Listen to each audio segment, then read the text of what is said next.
लिखबहुआई दिलवा पर happy new year के छोड़िया लिखबहुआई दिलवा पर हैप्पी न्यू ईयर।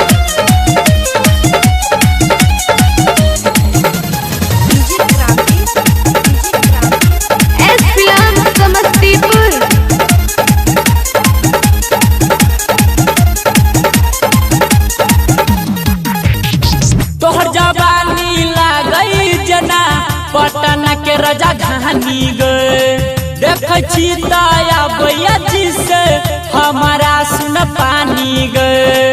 अच्छा अच्छा हरियर चूड़ी हरियर बिंदिया लागे हो सब क्लियर हरियर चूड़ी हरियर बिंदिया लागे हो सब क्लियर के छोड़िया लिखबहुआई दिलवा पर हैप्पी न्यू ईयर के छोड़िया लिखबहुआई दिलवा पर हैप्पी न्यू ईयर।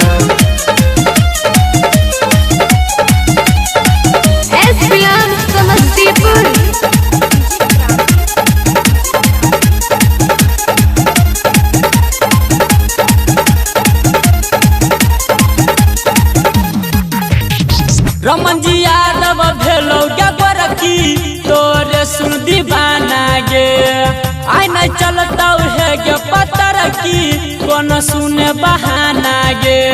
अच्छा अच्छा डीजे लाला बाबू ये लौटी के दियार चंदन रोशन राहुल ये लौटी के दियार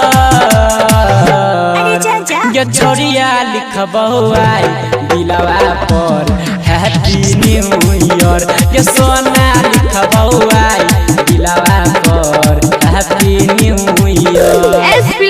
समस्तीपुर।